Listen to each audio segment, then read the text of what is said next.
Assalamualaikum warahmatullahi wabarakatuh. Kula saking Wonosobo Gus. Kula badhe tanglet napa sangune mati nalika amal lan ganjaran niku mboten dados jaminan wonten ngersane Allah Subhanahu wa taala. Kados niku mawon Gus. Waalaikumsalam warahmatullahi wabarakatuh. Allah wabarakatuh.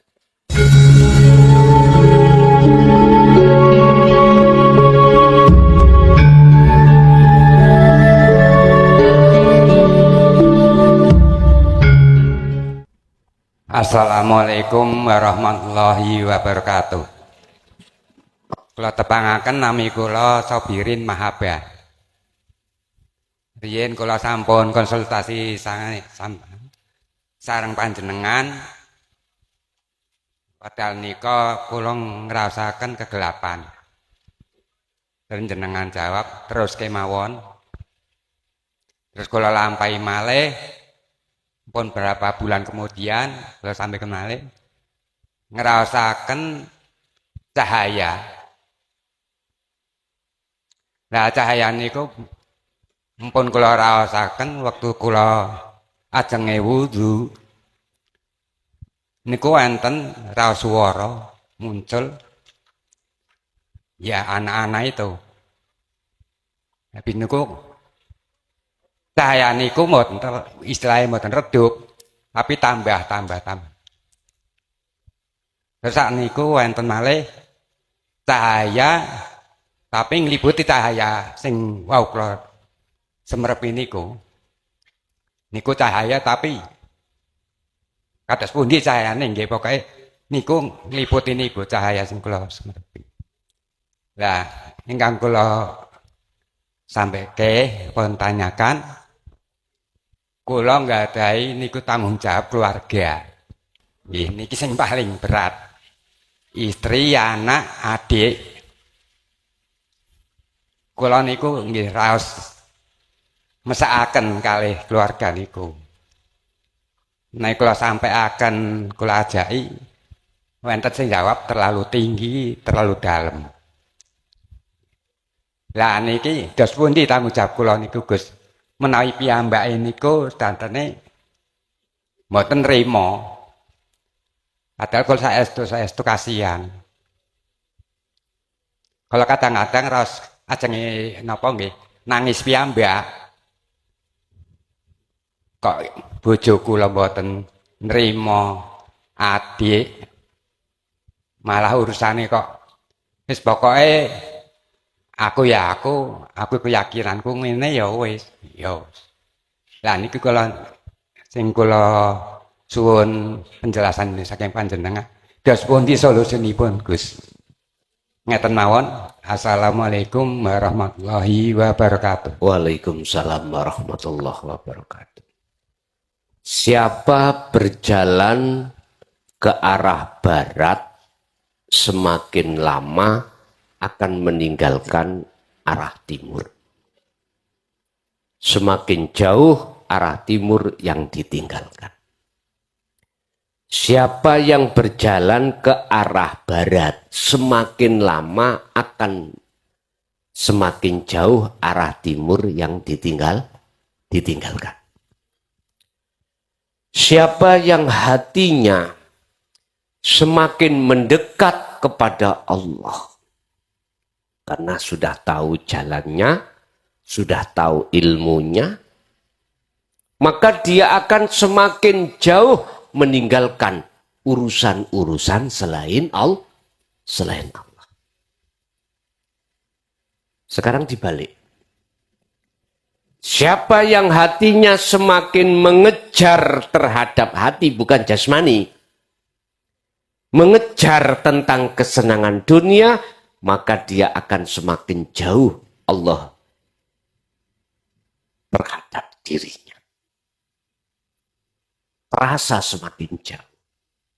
Itu pasti, Pak. Lah, dua iman niki mboten saged ketemu. Walana a'maluna walakum a'malukum lakum dinukum waliyadin. Ya sudah, keputusannya ada di situ. Ya sudah, jenengan sudah tak kandani ya kenek, nggak bisa. Udah, tanggung jawab sampean sudah selesai. Tapi pasti di belakang hati sampean terasa kasihan. Dengan begitu maka berdoalah kepada Allah. Artinya merapatlah kepada Allah. Semoga ini proses mereka sebelum meninggal. Semoga itu dia disadari. Itu harapan terakhir sudah.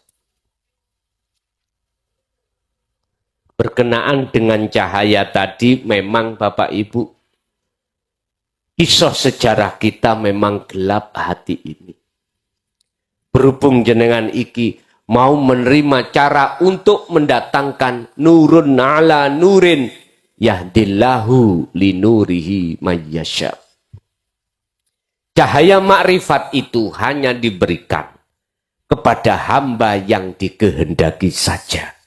Siapa hamba yang dikehendaki? Itulah hamba yang dipilih.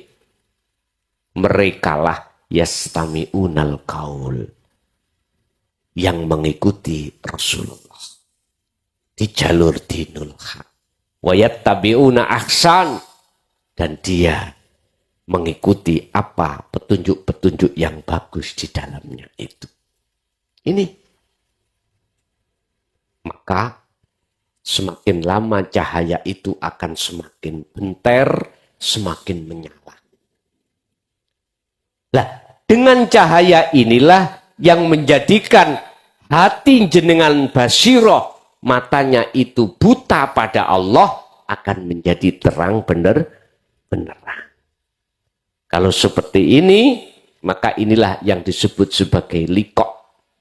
Dikatakan bertemu, dikatakan makrifat pada Allah.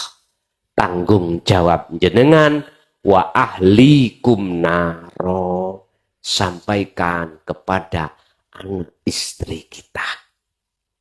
Kalau kita bicara keluarga, sekup kecil ada anak dan istri kita. Jikalau mereka tetap tidak mau, ya sudah. Tanggung jawab perintah sampean, kewajiban sampean itu adalah memberitahu supaya dia itu mau beriman seperti apa yang jenengan imani. Tapi jikalau di situ dia menolak, bahkan menghujat, lah udah. Tinggal jenengan mengikuti teladani Nabi Yunus, opo Nabi Muhammad. Nek Nabi Yunus ditinggalno, dijolno wong liya. Artinya apa? Wis gak sampean reken. Ditinggal wis. Terserah jenengan. Tapi Nabi Muhammad mboten ditunggoi. Dienteni, ditunggu sampai kematian, bahkan anak turunnya. Pernah toh terjadi ketika beliau masuk berdakwah di dalam kaum Taif, dia tidak hanya ditolak ajarannya, bahkan disesatkan, bahkan dihantam kotoran onta, batu, sampai beliau berdarah. Akhirnya malaikat Jibril memberikan jasa, ya Muhammad, gunung Uhud tak blekni nanggone kaum Taif bagaimana? Rasulullah jawab, jangan. Kak kena saiki sisuk, kak kena besok, tak tunggu. Kapan sadarnya? Kalau tetap sampai kematian, barangkali anak putunya, cucunya, keturunan menjadi pengikutku. Begitu Rasulullah. Tinggal pertanyaannya, kita ikut sistemnya siapa? Nek sistemnya Nabi Yunus, ya ditinggal sambil ngerutu hati sampean. Iki ajaran apik kok. Diartikan dinyono elek. Ini kok jari kejeron. Ya toh? Kelincipen. Hati sampean iki keluar meninggalkan dengan dongkol. Akhirnya apa? Mesti sampean kok diuntal ikan nun. Artinya apa? Ini menunjukkan bahwasannya masih kurang khalwat kita. Jadi Nabi Yunus itu melebu ikan, diuntal ikan, itu disuruh kholwat. Cara kita disuruh kholwat. Ya udah. Tadi kita itu kholwatnya gembul, campur sama anak istri. Sekarang enggak. Melebu kamar sendiri. Itulah laksana kita itu masuk ikan perut, ikan nun. Enggak ada siapa-siapa. Makanya tauhidnya kan muncul. La ilaha illa anta subhanaka inni kuntu minal. Ya Allah, aku sedolim datang jenengan. Buktinya saya masih belum bisa menerima keadaan. Karena istri anak menolak. Sekarang gini Pak. Sehingga ngono sapa? Menolak wow. Kembali kepada itu Nabi Muhammad. Akhirnya dengan alasan itulah di antara beberapa rasul yang diizini Allah membawa syafaatnya Allah hanyalah Nabi Muhammad. Itu persoalannya. Makanya jenengan biar diizini Allah untuk bisa mensyafaati, bisa membawa syafaat dari Allah untuk keluarga, untuk murid-murid kita tetap. Apapun yang terjadi harus kembali kepada Allah. Jadi gak kena saiki meneh, gak sadar saiki tak tunggu sampai kematian datang. Beliau dawuh kaifa ummati. Piye kabari umatku? Tunggu sampai aku mati piye? Apalagi nanti kalau sudah ku tinggal mati piye? Masihkah sama? Dia hatinya konsekuensi di dalam dzikirnya pada Allah? Ataukah justru malah sebaliknya? Nah itu pertanyaan. Bapak Ibu hadirin, jadi untuk mensiasati atau solusinya gini Pak. Tatkala keluarga, anak, istri, saudara kita dekat itu tidak mau menerima bahkan mencemooh. Lebih baik jenengan diam aja dulu. Sambil jenengan ini menunggu kapan sadari hati ini orang dekat. Jikalau kok ya itu nanti sampai kita dipanggil Allah dalam kematian, dia belum sadar saja. Yes, mudah-mudahan di mereka sebelum mati dia sudah sadar. Meten mawon. Nggih. Ada lagi? Assalamualaikum warahmatullahi wabarakatuh. Nama saya Husani dari Buaran. Saya mau tanya, sampun dangu mana kula iki rasane wedi maksudnya wedi mati maksudnya. Asale sangune kaya urung siap. Terus pratin gelisah, pratin iki yo awake kok ki terus ora peningkatan ki ora. Gelisah yo padha bae kok ki terus kaya resah ae sih. Pratin gelisah. Terus untuk mengetahui apa dari Allah dan dari setan itu bagaimana itu petunjuk itu. Terima kasih.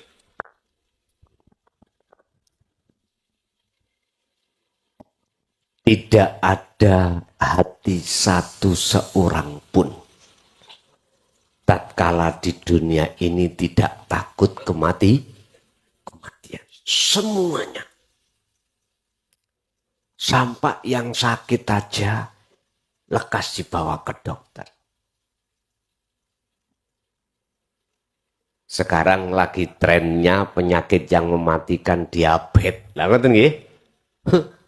Sampai gak wani mangan iwak sate. Yang punya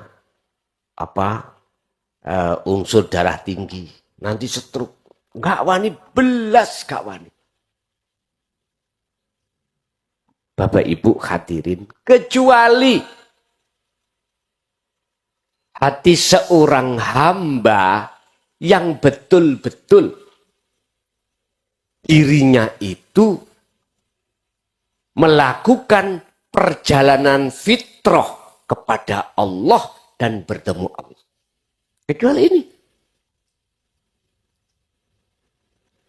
Lah, untuk mengetahui itu bisikan atau jalan nafsu atau bisikan Allah atau jalan Allah, letaknya bagaimana?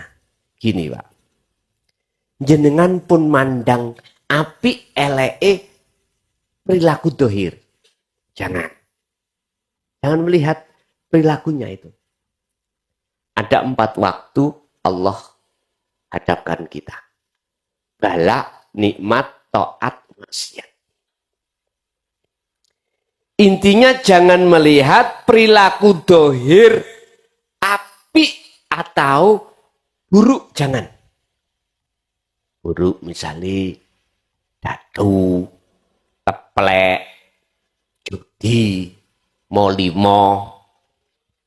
Ini kan jelek. Buruk. Lah bagus. Pandangan manusia. Menurut syariat. Sholat, zakat, puasa, baca Quran, haji. Mesti banyak orang mengatakan bagus. Lah ngeten Pak. Tolong jangan dilihat kedua makhluk ini. Ini makhluk. Bagus, buruk, itu makhluk. Jangan. Jikalau jenengan melihat makhluknya jelas, ini akan menumbuhkan satu keimanan di dalam hati kita. Sumber persoalan itu dari makhluk. Iman sampan pasti mengatakan semua itu datangnya dari makhluk. Ini berarti bisikan dari nafsu. Karena kita melihat makhluknya. Yang dikatakan ini bisikan atau kehendak Allah atau berjalan di atas jalan Allah. Kalau jenengan itu hati memandangnya pada hidupnya. Bukan pada makhluknya. Memandang kholiknya. Bukan memandang makhluknya. Yang kula maksud kholik. Sang pencipta. Secara umum disebut Tuhan atau Rob. Ini bukan nama, bukan sifat. Juga bukan zat. Tapi sesuatu yang tidak bisa kau sebut. Dan itulah umpama boleh kau sebut. Itulah diri sang sejati. Cara bahasa Quran. Yaitu Allah subhanahu wa ta'ala. Lihat sang kholiknya. Sebab tanpa ini, tanpa sesuatu ini, tidak akan pernah terjadi yang namanya buruk dan baik. Jikalau hati jenengan memandang dan bersaksi pada Allahnya, bersaksi pada hidupnya itu, maka aku yakin. Aku yakin tidak ada persoalan yang jenengan tentang. Pertentangan. Dan inilah yang disebut jalan Allah. Innallaha sak temene Gusti Allah. Sesungguhnya Gusti Allah iku Rabbi, Tuhanku, wa Rabbukum, dan Tuhan kamu. Ya fa'budu. Lho ngene, bersaksilah, menghadaplah hatimu padanya. Ada utawi menghadap seperti ini. Hatimu memandang kholiknya. Iku sirotun. Yaiku dalan mustaqimun kang jejeg. Ya inilah dalan kebenaran. Inilah jalan di atas jalan Allah. Sehingga apapun yang dengan dengar dalam hati akhirnya memunculkan kehendak. Itu atas dasar bisikan Allah. Wahyunya Allah. Lalu sampai melakukan kehendak itu berbentuk takdir nyatanya. Maka disinilah berarti jenengan ini telah berjalan di atas jalan yang benar, jalan yang jejak. Ihdinas siratal mustaqim, yaitu jalan yang lurus, jalan yang telah kau berikan terhadap hamba-hambamu, ghairil maghdub, bukan hamba, bukan jalan yang kau berikan kepada orang yang zalim. Siapa orang zalim? Orang yang berjalan di atas jalan nafsu. Oke, ada lagi, monggo. Assalamualaikum warahmatullahi wabarakatuh. Perkenalkan, nama saya Baitur Rahman. Alamat saya Karangjombo, Terto, Pekalongan. Yang ingin saya tanyakan yaitu langkah-langkah kita untuk bisa menjalankan syariat, tarekat, hakikat, dan makrifat. Karena setelah saya mempelajari dari YouTube itu, saya hampir belum paham untuk mengenal masalah syariat, tarekat, hakikat, dan makrifat. Khususnya bagi pemula. Untuk yang kedua, di sini jalan yang saya tempuh untuk mencapai kesempurnaan ataupun makrifat itu harus bagaimana? Demikianlah kurang lebihnya, saya mohon maaf. Wassalamualaikum warahmatullahi wabarakatuh. Waalaikumsalam warahmatullahi wabarakatuh. Sebelum kita mengenal beberapa hukum yang sudah jenengan tanyakan tadi tentang syariat, tarekat, hakikat, makrifat, terlebih dulu kami jelaskan mana sih syariat itu. Itulah ilmu. Semua ilmu, Pak. Yang mendidik dan memahamkan terhadap akal jenengan. Supaya jasmani ini betul-betul menjalankan hukum sesuai dengan Islam. Jasad. Syariat adalah ilmu, segala ilmu, untuk memahamkan terhadap akal jenengan, supaya jasad ini sesuai jasad dengan hukum-hukum yang ada di dalam agama Islam. Agama Islam itu ada dua hukum yang dihukumi untuk menghukumi jasmani dan rohani. Itu syariat. Contoh, secara jasmani bagaimana sholat itu benar. Jasmani. Ya, kita harus mengikuti agama Islam secara syariatnya. Berarti kita harus berilmu. Ngerti ilmu nih sholat jasmani. Hafidu ala sholawah. Reksonen jagalah sholat 5 waktu. Sholawat. Ning Quran iki ala sholawat. Bukan sholawat yang diwaca niku lho Pak nggih.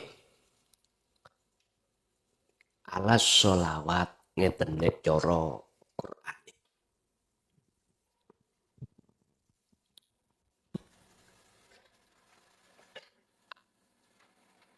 Ala sholawati.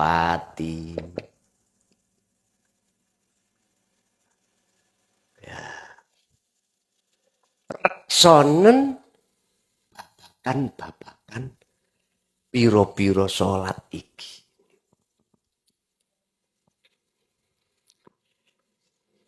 As-sholawah ay al-maktubah. Ya sholat 5 waktu berarti ada hubungan mek jasad. Jadi syariat sing ngajarke ngelmu tentang sholat iku lho syariat. Ibu-ibu di dapur ada syariatnya. Syariatnya masak iku apa ilmu nih? Misalkan jenengan orang ngerti caranya masak lodeh. Cocok mboten Bu? Ya berarti gak ngerti ilmu nih. Lodeh kok keluak. Ya nek rawon. Keluak. Ngoten. Tidak bisa sesuai. Gak cocok. Iku syariat ya. Berarti syariat itu ilmu yang mendidik tentang jasman. Lah, toriko jalan. Apa toriko itu? Jalan. Nama semua aktivitas yang diberikan Allah. Apa? Sholat, itu nama sholat. Itu toriko. Ngaji, toriko. Minum, toriko. Apapun aktivitas, nama aktivitas disebut toriko. Tergantung jenengan ini mau mempergunakan mana di antara beberapa toriko bertemu Allah apa bertemu selain, terserah. Tapi yang pasti tidak akan pernah kau bertemu Allah di torikoh itu manakala kau tolak dinut tauhid. Hakikat sampean tolak. Apa sih hakikat? Ilmu yang mengajarkan tentang ruhaniyah fakot. Makanya disebut tujuan. Apa tujuanmu sholat? Apa tujuanmu minum? Apa tujuanmu kerja? Semua umumnya orang mengatakan, yo tujuannya tak niati ngibad. Lah ngoten nggih? Ngomong. Ora iso. Jadi ibadatun makbulah, ibadah yang diterima. Enggak bisa. Karena apa? Isi hati kita mingkol bin rohibin. Madepin nang sakliyane Gusti Allah. Salat Allahu Akbar. Jamaah Kang. Iya. Ben apa? Ganjarane iku lho 17 derajat. Karena makhluk toh. Ganjaran iku makhluk. Lapo Kang salat tekun Kang, cekak mlebun rokok. Biar masuk surga neraka kan ciptaane Allah. Makhluk toh. Mingkol bin rohibin. Wis. Saya berani mengatakan apapun torikoh yang dihadapkan Allah tidak bisa dijadikan sebagai jalan untuk bertemu Allah di situ manakala kita menolak hakikat. Akhirnya tujuan kita sudah melenceng, Pak. Wa yasudduna an sabilillah ilingo. Walaupun kau sudah dikasih tahu salat itu adalah as-salatu mi'rajul mu'minin. Salat itu ada satu jalan untuk bisa bertemu Allah. Ingat, nafsu tidak akan berhenti di situ. Dia akan menghalang-halangimu supaya tidak bisa menjadikan salat itu bertemu Allah. Wa yabghunaha iwaja. Apabila kau itu sudah tahu itu untuk bisa bertemu Allah, tetap kau akan dibengkokkan tujuan. Karena apa? Kita menolak hakikat. Tujuan. Nah, nyatanya tujuan itu disebut makrifat. Tujuannya apa? Bertemu Allah. Maka nyatanya hakikat yaitu wujudnya Anda bertemu Allah. Bertemu Allah. Ya inilah.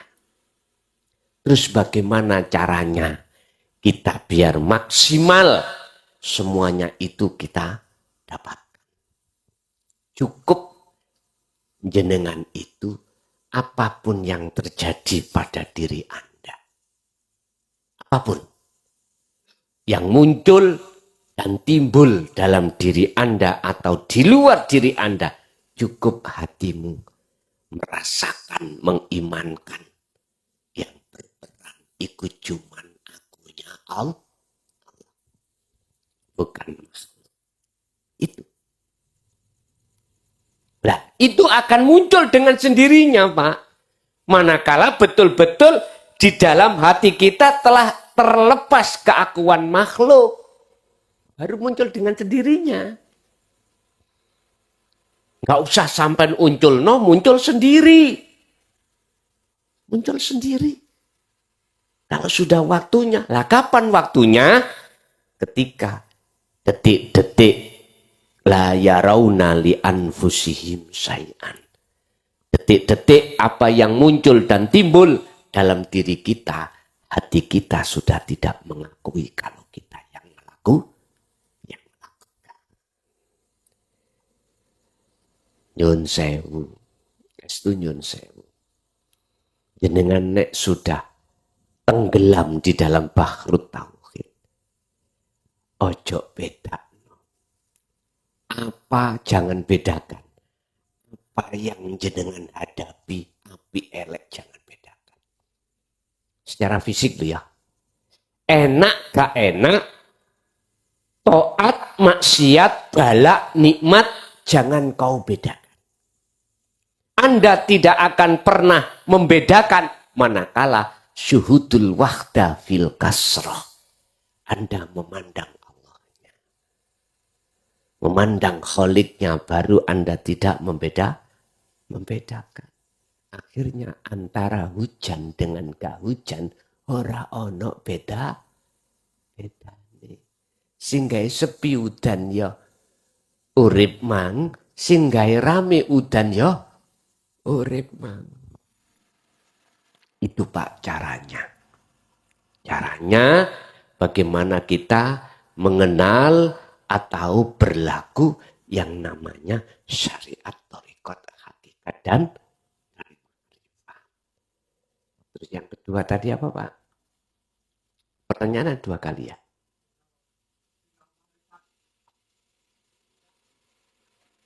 Piye carane sisteme kula iso enang makrifat tergantung. Ada 2 cara, Pak.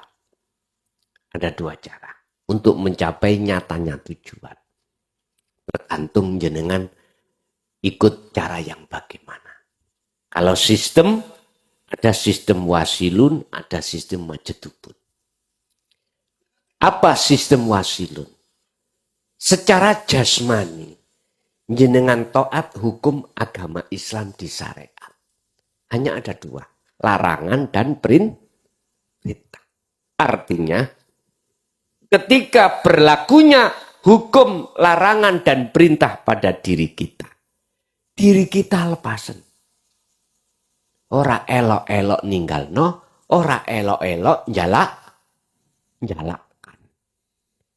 Tidak mengakui apapun, loh gitu loh. Nah inilah caranya jenengan itu di situ untuk mencapai makrifat. W1. Nomor 2, sistem majedubun. Sistem di mana jenengan tidak terikat dengan hukum-hukum apa yang ada di dalam Islam syariat. Iki namanya saenak dewi. Saenak. Aku gak mikir bah wong ngalor, bah wong ngidul. Yang penting sekarang apa yang diterjadikan pada diri saya yang ditimbulkan. Di situ tidak ku akui kalau diriku yang melakukan. Iku umpomo bahasa diucapkan. Ya. Tapi itu enggak diucapkan. Hati jenengan sibuk pelepasan diri, muncul keakuan Allah. Monggo kersa. Undi sing penak. Tapi semuanya itu, khususnya ada yang di Majedubun, itu ada konsekuensinya. Dicemooh orang. Nggih. Dengan lingkungan muslim secara syariat. Tetangga kita maghrib sama ke musola atau masjid. Jenengan kali kula mboten. Metingkrang nggih teres ambek rokokan. Tapi keadaan ruhannya sampean, mohon maaf. Tidak terlepas dari zikir. Tapi kan resikonya kan, loh, Si A mulai kapan oleh gendeng nih? Ya. Wis resiko. Ya udah, harus kita terima. Kalau kita sih ngamuk-ngamuk, apa bedanya mbak banteng? Ngono. Nggak ada beda. Sistem majid pun di situ, Pak. Wis terserah kita dari pundi. Sistem yang mana? Kalau yang ditanyakan bagaimana sistem Rasulullah? Ya mohon maaf. Akhirnya saya bertanya bagaimana thariqah Rasulullah? Sudah ada thariqah-thariqah yang sekarang zaman Rasulullah? Enggak. Makanya kalau bertanya bagaimana thariqahnya Rasulullah? Semua aktivitas itu beliau jadikan sebagai jalan untuk bertemu Allah. Sebab Allah itu tidak hanya di masjid, di Mekah, ya, di WC pun juga ada. Mohon maaf loh, di lokalisasi juga ada. Bagi siapa? Bagi hati yang sudah syuhud. Kalau bagi hati yang belum syuhud, di masjid nggak ada. Buktinya mana? Kok nggak ada? Nggak tahu dia. Lang fa'aina ma tuwallu fatamma wajhullah. Sudah dikatakan kok. Dimanapun kau menghadap, di depanmu ada wajah. Saya katakan tidak ada tadi. Mana dia? Nggak tahu. Wa idza sa'alaka ibadi anni fa inni qaribun. Padahal Allah dawuh. Muhammad dalem Gusti. Bila mana hambaku bertanya tentang saya di mana, jawaban. Terus buntin jawab kula. Fa inni qaribun. Maka sesungguhnya aku Allah itu dekat. Siapa yang di dalam dirinya sudah muncul aku Allah, berarti Allah terasa sudah dekat. Wis ngelewati. Faqala aidan wa nahnu, dan aku aqrabu iku lebih dekat ilaihi min hablil warid, daripada urat nadi. Loh, bagi ahli hijab nggak ketemu, Pak. Makanya saya katakan Gusti Allah gak ono ing masjid. Apalagi di lokalisasi gak ono. Gak ono bagi sopo ahli hijab. Yang ada adalah selain Allah. Buktinya, mohon maaf. Kita beriman kalau Allah itu ada. Lewat tanda. Apa tandanya? Perkara yang diciptakan Allah, yaitu wujudin dunia saisi nih. Sebab kita beriman makhluk dunia dan seisinya yang menciptakan Allah. Jadi adanya dunia seisinya sebagai tanda bukti adanya Allah, sebab yang menciptakan dunia seisinya adalah Allah. Berarti golongan kita ahli hijab terhadap Allah itu gaib, terhadap Allah itu tidak ada, terhadap Allah aslinya gelap. Terus yang terang yang ada ya makhluk ini. Tapi bagaimana ahli syuhud? Kebalikannya.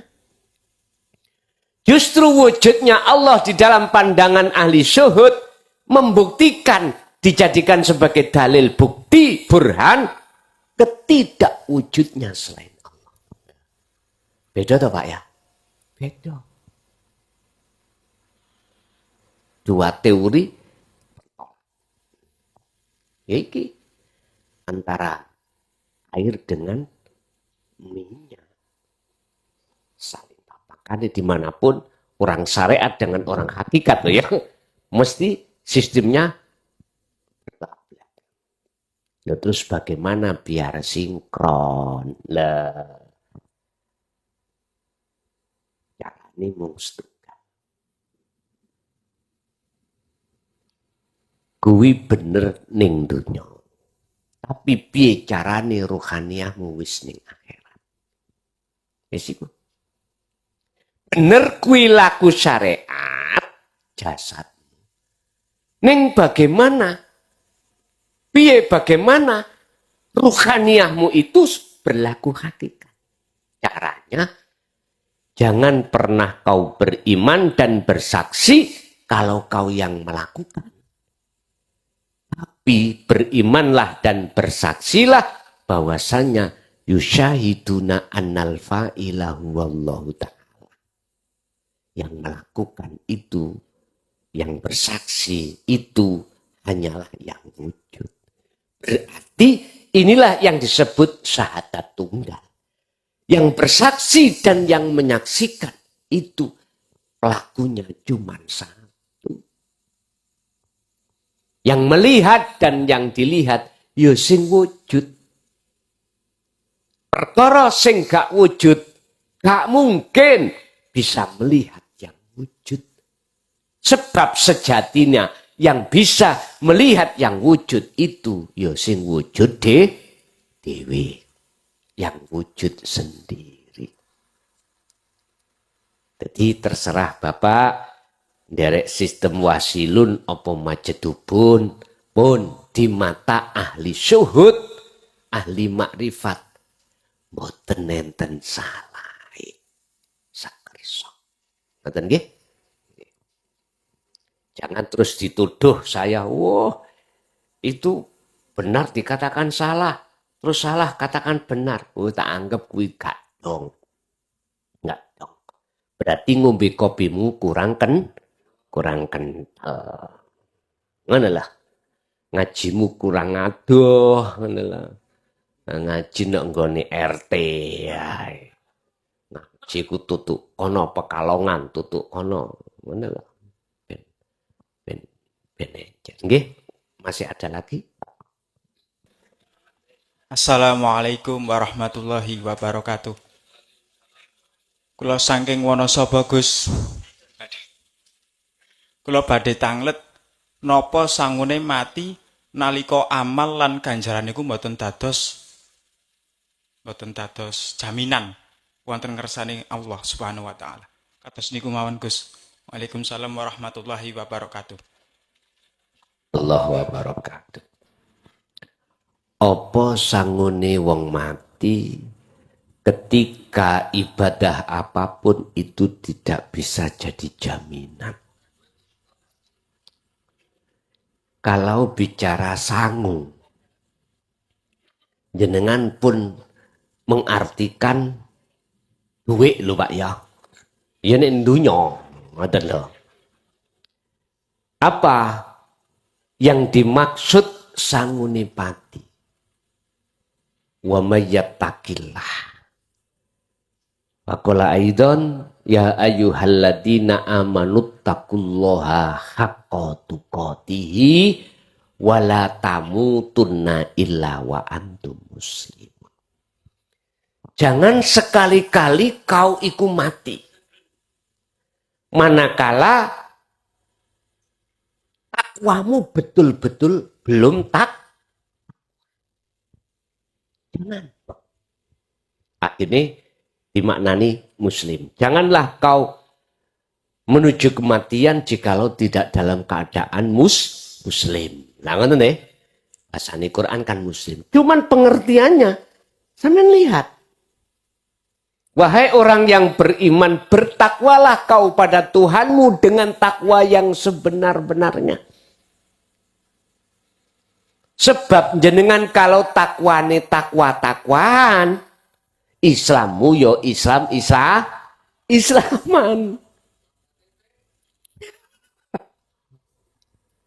Takwa sing sak temene takwa iku ya apa sih, Pak?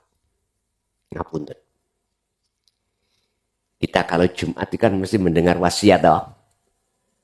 Setiap khotib mesti wasiat. Karena wasiat itu sebagai rukun sahnya khutbah. Wasiat. Dikongkon takwa dengan sebenar-benarnya dengan bentuk menjalankan perintah, meninggalkan larangan. Loh, asumsinya itu kan dohir. Perilaku semua seperti itu. Sedikit sekali memahamkan haqqatu qatihi. Nek mung takwa tok, gak takwa-takwaan. Gak sebetulnya takwa. Mengapa di situ ada haqqatu qatihi?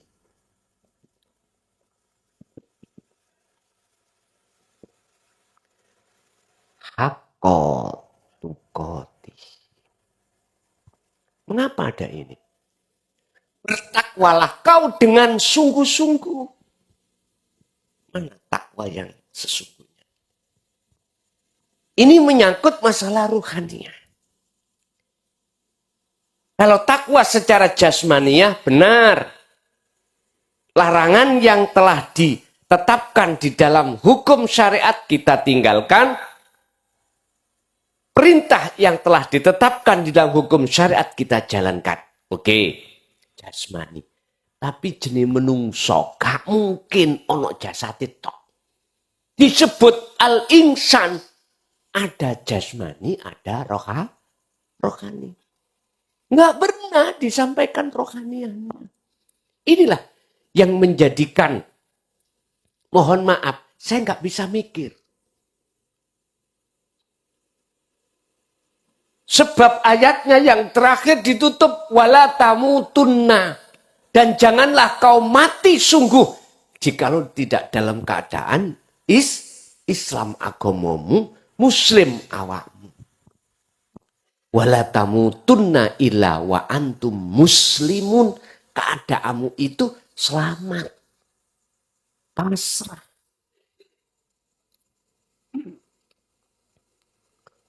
Mungkin lewat mimbar pada malam hari ini, bagi jenengan khususnya orang laki-laki yang setiap Jumat itu ikuti sholat Jumat tadi itu.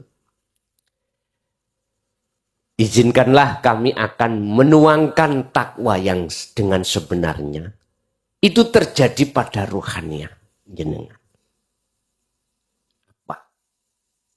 Kembali kepada ayat yang di depan tadi saya katakan. Ani'budullaha wastanibut. Anda harus bersaksi, beriman, menghadap, bercinta pada hidup dalam diri Anda sendiri. Itu. Ani'budullaha. Lalu wastanibu tauhid, tinggalkan iman, tinggalkan persaksian, tinggalkan percintaan selain Allah. Ini berarti jalannya jenengan harus tahalli ke tajalli. Apa tahalli? Menghilangkan iman selain daripada hidup ini yang berperan, yang memiliki, yang berkuasa. Setelah itu tajalli, menetapkan keakuannya Allah. Hidup ini yang segala-galanya dalam dirimu. Inilah takwa yang sebenar-benarnya takwa. Berarti perilaku rohaninya. Kalau sudah ketata takwa dengan sebenarnya takwa ini, otomatis. Walaupun tidak ada amar perintah ojo mati sebelum dalam keadaan muslim. Dengan sendirinya muslim Anda. Otomatis mencapai target amar iki. Mencapai target perintah jenengan gak oleh mati. Kalau tidak dalam keadaan muslim. Bisa mencapai target. Tapi kalau ruhaninya Anda belum haqqatu qatihi, nyun sewu wa min waraihim barzakhun. Berhubung ning dunya tutupi ati jenengan kali kula dorong belum roboh. Yang disebut tutupi barzah. Barzah itu dinding, Pak. Menutupi Anda dengan Allah, menghijabi. Belum roboh, maka berlanjut estafet ning sakwise mati, makanya wong syariat mengatakan alam barzah. Alam barzah itu alam berpecah. Ya terdinding. Rohaniah kita terdinding. Nggak bisa ke Allah. Untuk ke dunia nggak bisa kembali, untuk ke Allah akhirat nggak bisa. Wa min waraihim barzakhun ila yaumi yub'atsun. Sehingga datanglah waktu kebangkitan. Mula sebelum dibangkitkan, ayo bangkit dhisik. Bangkitlah kau dari kuburmu. Berarti bangkite ati dari tenggelam atas kepentingan hawa nafsu. Inilah kota bayana rusdu minal ghoi. Harus ada ajaran yang mengeluarkan Anda dari kunjorone hawa nafsu. Perbudakane hawa nafsu. Harus lepas, baru akan menjadi budai Gusti Allah. Wis. Jadi yang dimaksud sangu itu takwa tadi loh Pak. Yang hakotu kotihi. Lah takwa, sing sak temene takwa, duduknya mosok hanya di sholat, di zakat, puasa, haji. Enggak. Mungkin jenengan nek membuka tentang ibadah itu ada dua. Ibadah mahdhuf dengan ghairu mahdhuf. Mahdhuf itu murni. Murni, sholat, zakat, puasa, haji. Orang mengatakan ibadah baik, lah itu murni.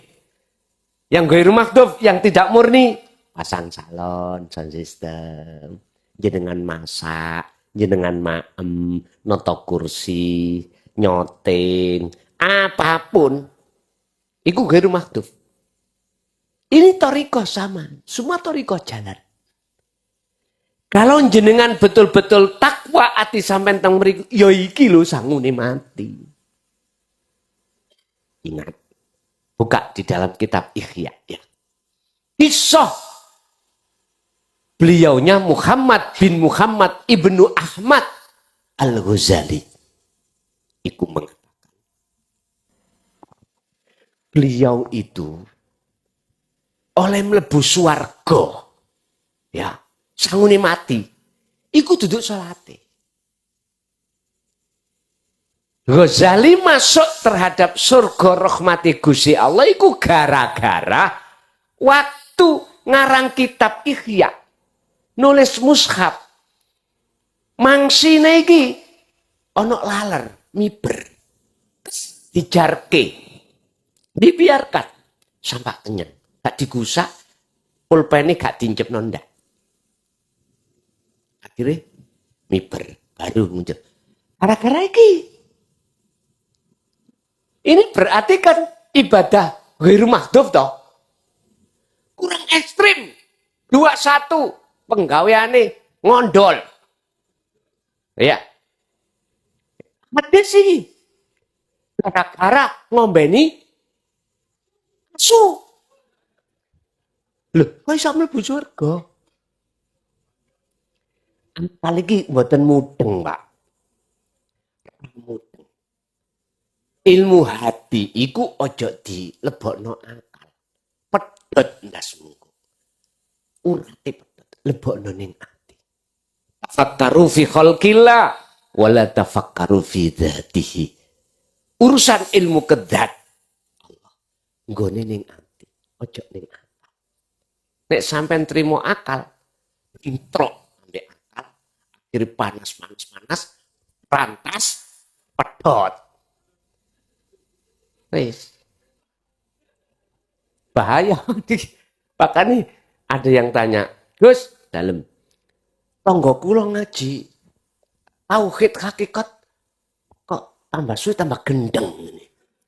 Sesi tah ditontok gendeng rantas apa? Nyun sewu. Sebetulnya itu proses kita masing-masing.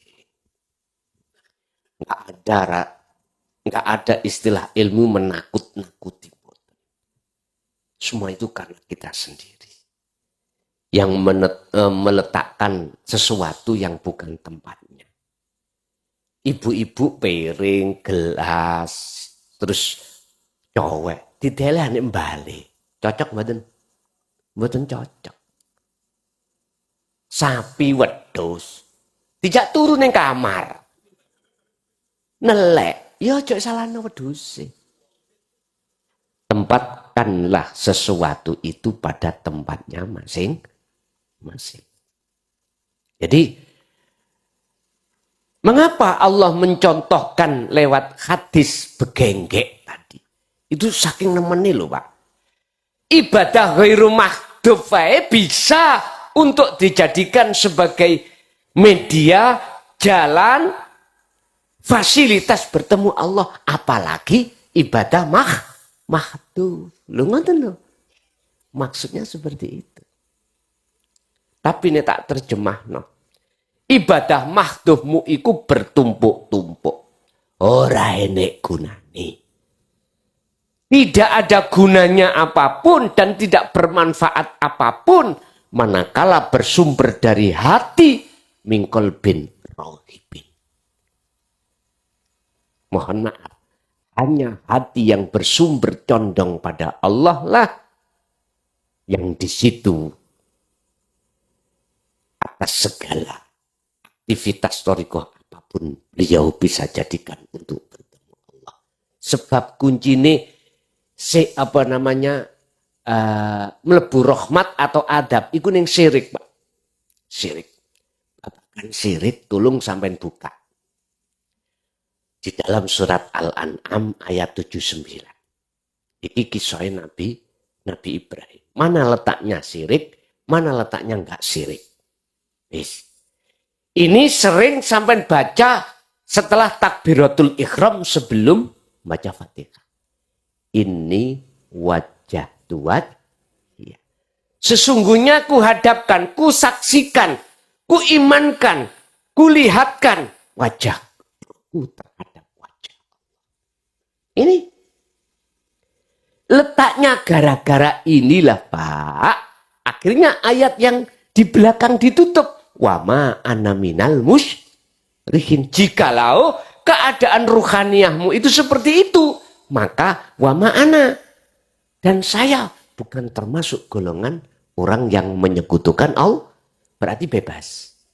Diterima. Ibadah apapun jenengan, kok masih ada syirik? Ayo. Pasti tidak akan diterima. Berarti tidak ini wajah tu wajia.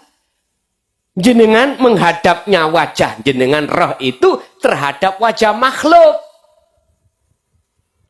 Allahumma ya Allah, anakku nyalokno TNI, dadiyo TNI. Nah berarti wajahnya wajah makhluk. Jabatan tadi. Ya Allah, kalau niki duwe gawe ya Allah, nyunatno anakku lho ya Allah. Iki waktu nih ngaji, mpun diudani. Hati mengharapkan di situ. Iki lho syirik. Berarti lawan katanya mafhum mukhalafah ayat itu syirik. Tadi kan wama ana minal musyrikin. Lah ngoten toh. Umpami saya tulis. Nyun sewu pakai. Wama ana minal musyrikin. Wama ana dan tidak ada saya ini iku minal musyrikin. Golongan wong syirik. Karena apa? Karena ruh ini sudah beriman, bersaksi, menyang urip. Artinya, kebalikannya, siapapun ruhannya Anda, hati Anda, manakala tidak wajia menghadap hidup, berarti nggak maksudnya, paham gak? Apapun aktivitas zahir. Mungkin jenengan tahu mengerti orang yang sholatnya ngadem netan. Ngapunten. Nek sampean kepengin tahu orang sholat menghadap arah timur nang Mekah kono. Kula ning Ka'bah mesti ngadep ngetan. Di sini juga ada di Indonesia, di Jawa, Satwa. Ya, wis. Kok sih jangan Kau hina dulu. Kita menghina karena melihat sisi syariat. Tapi kita lihat hakikatnya bagaimana. Hatinya kemana? Kemanakah hatinya? Saya nggak belani loh Pak ya. Saya menerangkan hukum hakikat, bukan hukum syariat. Kalau hukum syariat sudah mafhum, maklum sudah, maklum. Ilmu fikihnya bagaimana, ilmu hadisnya bagaimana, ilmu Qur'annya bagaimana, sesuai madhab si A si B, ya udah beres. Cuman yang saya bahas hukum ruhaniyah. Ruhaniyah kemana kita? Tidak akan berguna laku jasmani sampan kali kula walaupun api kaya apa. Api kaya apa. Tapi ruhaniyah kita kok sih mengandung syirik datang Allah. Enggak ada gunanya. Al-a'malu suwarun qaimatun.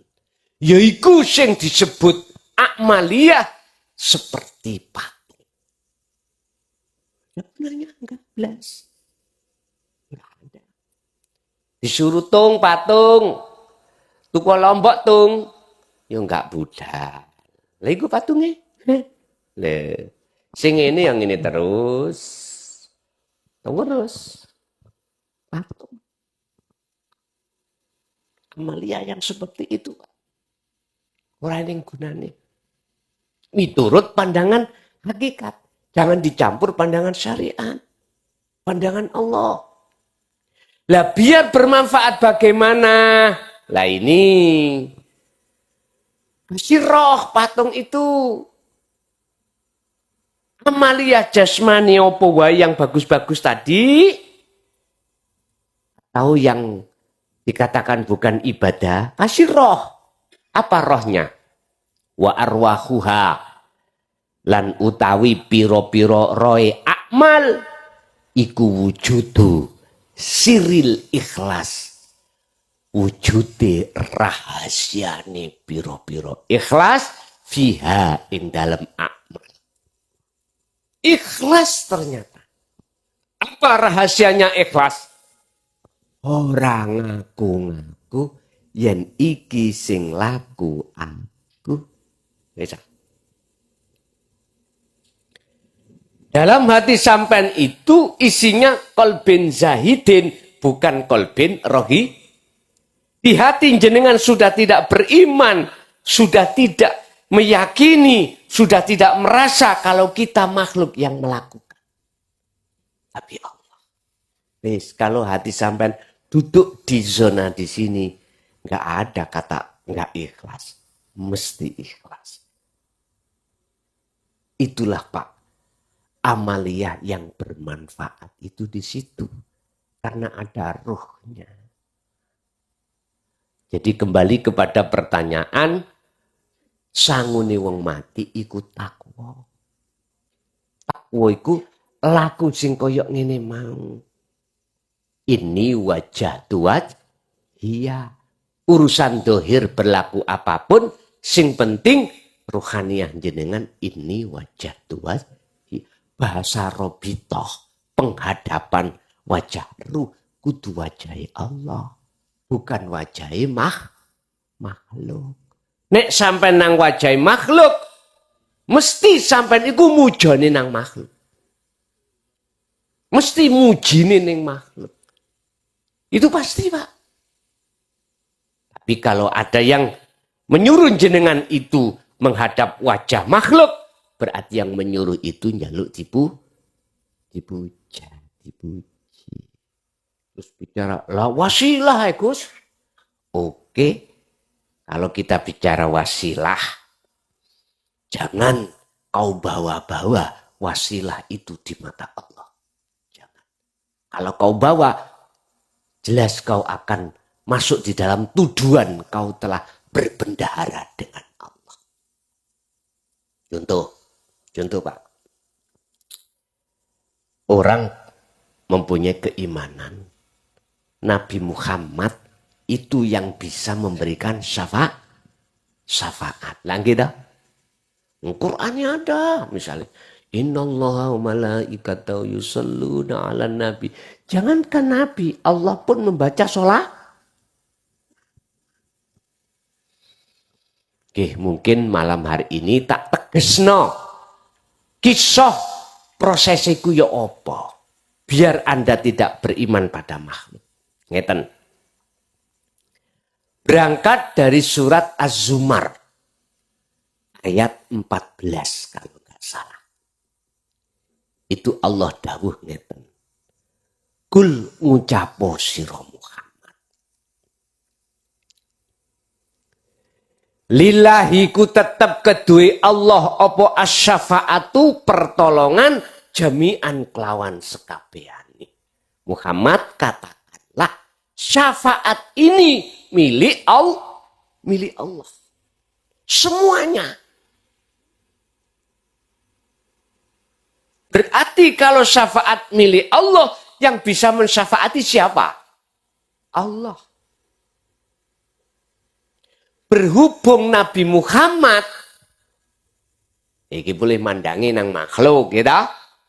Berhubung Nabi Muhammad itu salah satu hamba yang dipilih, dititipi syafaat untuk ngasihkan berarti yang mengasihkan sejatinya iku Allah. Sejatinya yang memiliki syafaat itu Allah. Muhammad iku mung didamel lintasan. Iki bahasa sederhananya saja.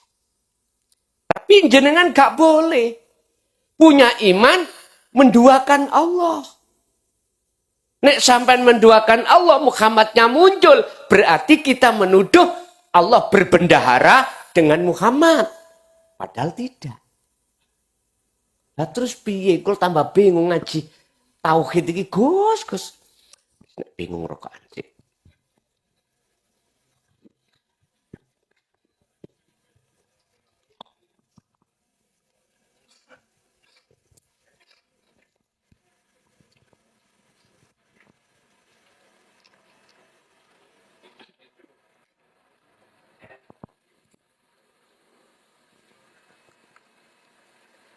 Pun ngeten.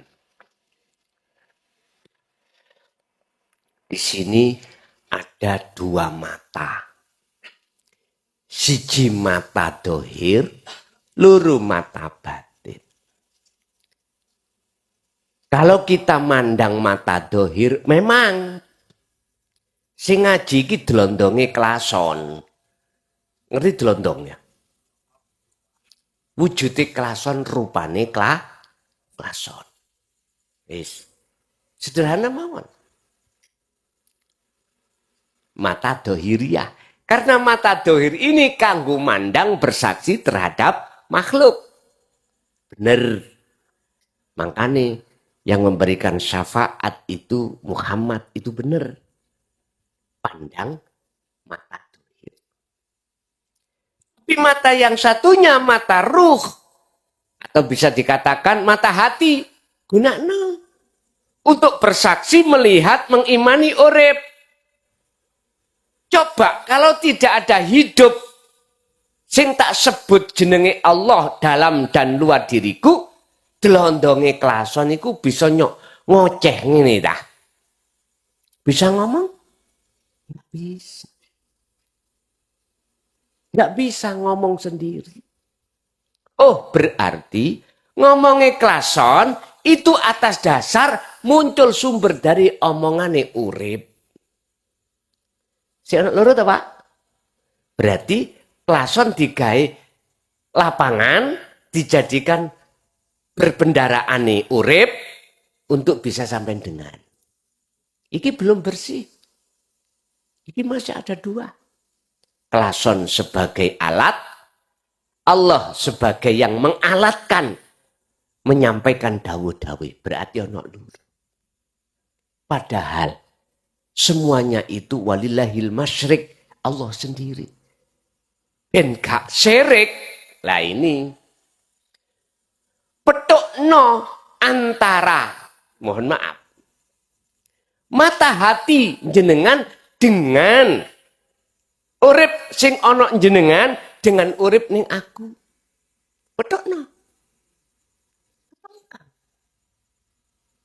Artinya, lihatlah apa yang ada pada hidup di klason dengan memfanakan hidup keakuan dirimu.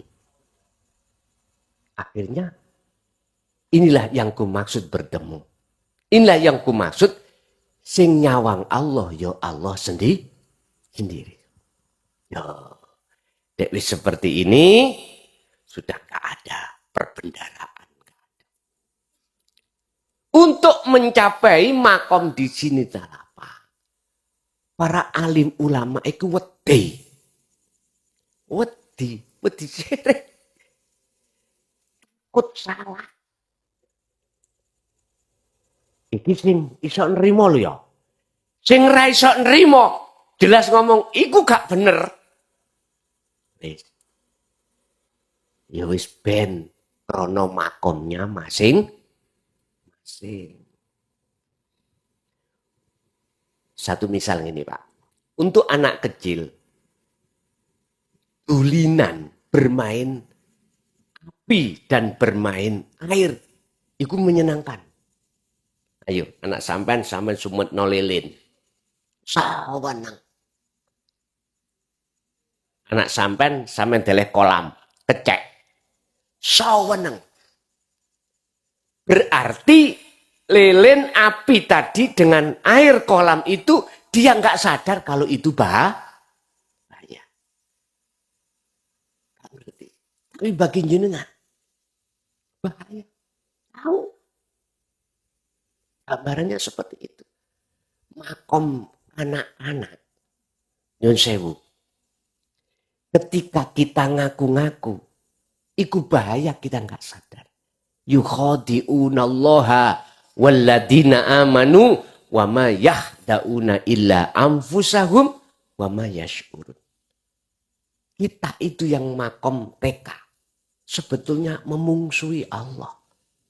Dan juga orang-orang yang beriman pada Allah. Cuman ketika kita memungsui kepada Allah itu kita sebetulnya memungsui diri kita sendiri. Tapi kita tidak merasa.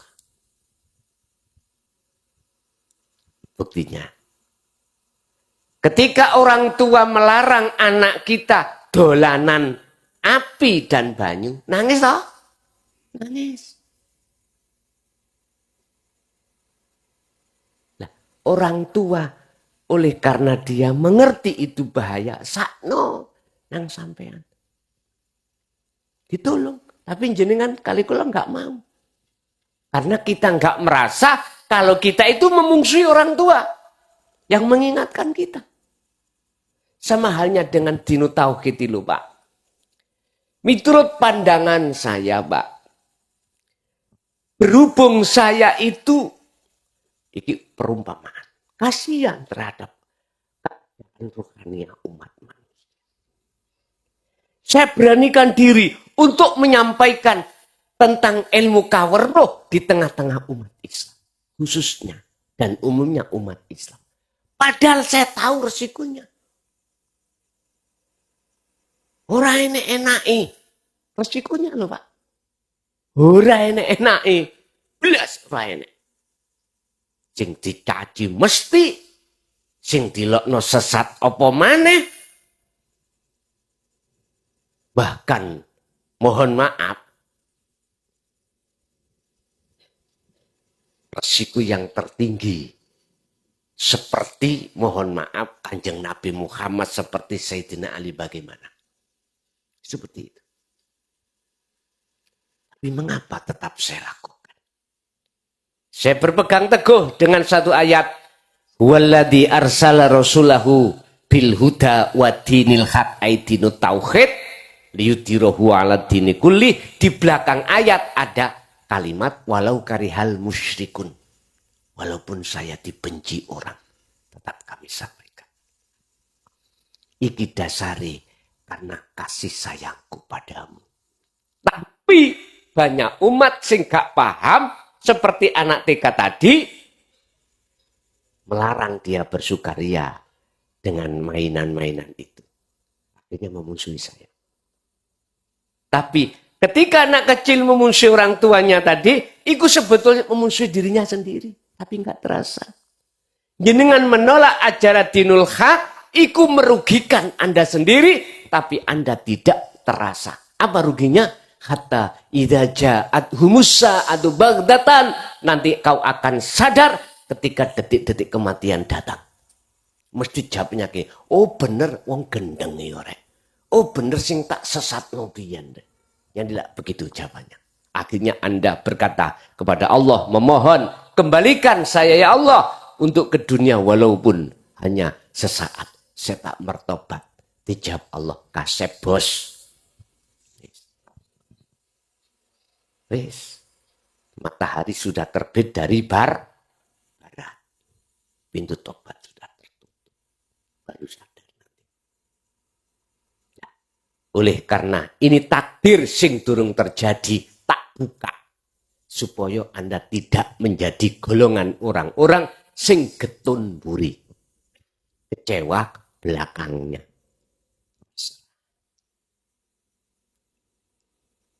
Nggih, mohon maaf. Kalau saya tarik pada Allah, sebetulnya itu Allah sayang terhadap hambanya. Yang tenggelam di dalam perbudakan hawa nafsu. Akhirnya Allah sampaikan dinul haq ini. Tapi banyak di antara mereka yang salah paham.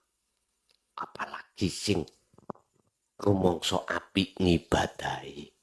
Rumangsa ngalim ilmu agamane, rumangsa sugih donyane, rumangsa dhuwur jabatane.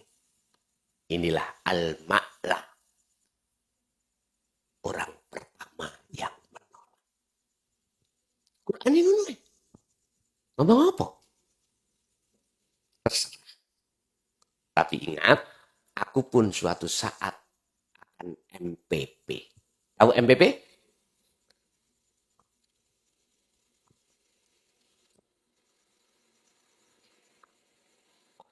Nanti suatu saat pasti saya ada masa di mana aku sudah pensiun.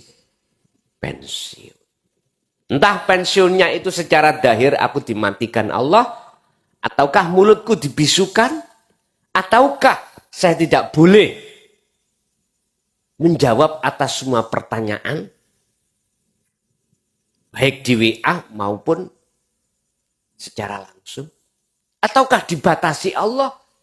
WA tidak boleh, telepon juga tidak boleh, boleh manakala di majelis atau ketemu. Kalau seperti ini mendahno sing ado-ado. Lah ngoten toh? Mesake. Itu nanti urusannya Allah. Yang jelas pasti akan, kalau saya masanya masuk di situ, pasti akan saya masuk. Kemarin sudah dicoba oleh Allah 15 hari. Mulai tanggal 20 April sampai Mei tanggal 3 atau tanggal 5 itu.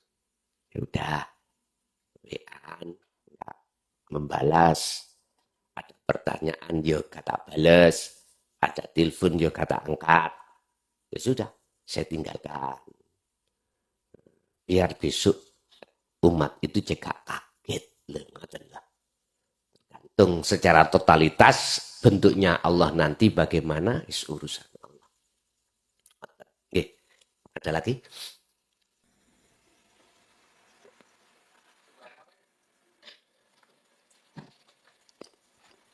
Assalamualaikum warahmatullahi wabarakatuh.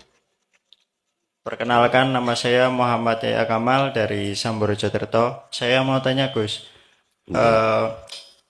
lupa.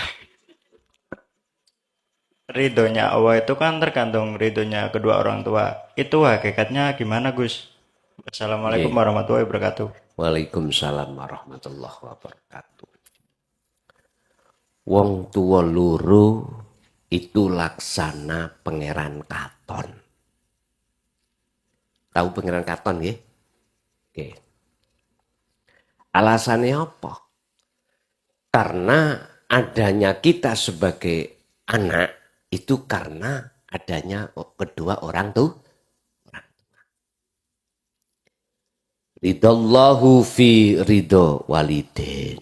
Ridane Allah itu digantungno ambek ridani kedua orang tua. Orang tua yang dimaksud yang mana? Ini hakikat. Nek syariatnya sudah jelas, Pak. Ya kuwi wong sing ngramut awakmu, ngelahirno awakmu, iku wong tuamu loro. Iku lak syariate. Terus hakikate wong tua loro iku sing ndi? Inilah Pak, antara iroda dan kudrat. Kita kembalikan sifat iroda, irodanya siapa? Allah tak? Sifat wajibnya Allah 20. Termasuk di dalam sifat ma'ani 7. Di dalam 7 ada kudrat dan iroda. Iroda adalah kehendak, buku catatan. Sesuatu yang hidup itu nanti akan nyata hidupnya. Apabila sudah nyata hidupnya disebut apa? Kudrat. Nah, sebelum wujud disebut irodah. Artinya gini, Pak.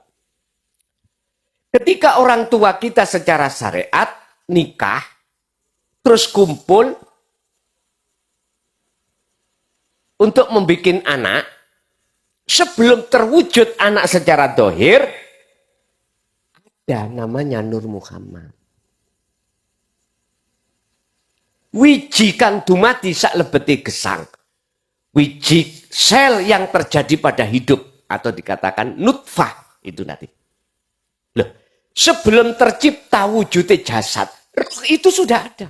Ya ini yang disebut irodah. Irodahnya Allah.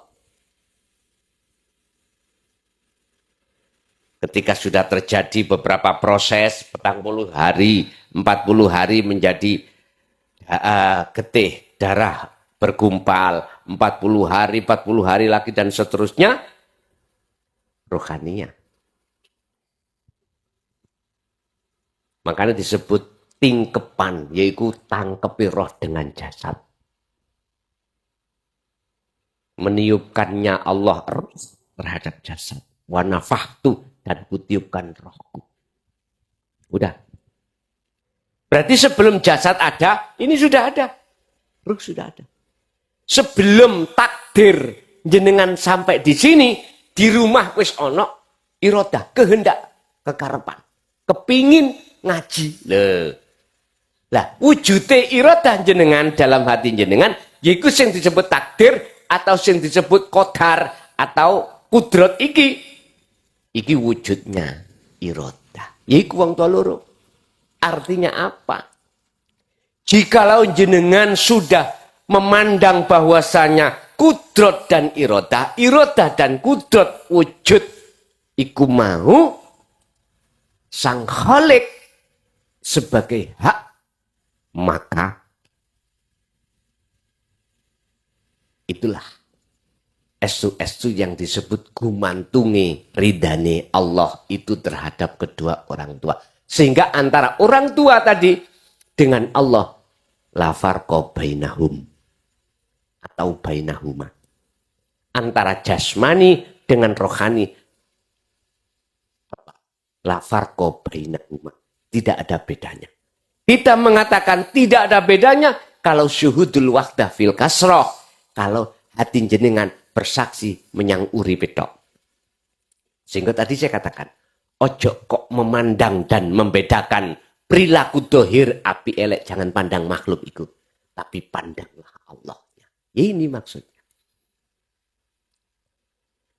Kalau jenengan estu sudah menetapkan bahwasanya kudrat irodah iku sifat maknawi, sifat wujudnya Allah, sifat wajib Allah. Berarti kita nggak punya sifat itu, sehingga dalam kehendak dalam diri kita atau kekuatan atau kudrat dalam diri kita, jenengan itu sudah tidak mengakui kalau itu sumber dari kita, tapi dari Allah. Itulah yang dimaksud ridallah fi ridho walidain. Itu ridhani Allah. Berarti jenengan ning dunya ya slamet, ning akhirat ya selamat. Inilah penegasan fid dunya hasanah wa fil akhirati hasanah. Cukup? Jam itu dah ini. Jam 11:30. Bapak Ibu hadirin jamaah rahimakumullah sing ora kebagian jawaban pertanyaannya belum disampaikan, boleh lewat WA. Nanti bisa kami jawab sambil saya pulang nanti. Bapak Ibu hadirin, monggo kita tutup acara ini dengan penghadapan hati rohaniah wajah jenengan pada Allah.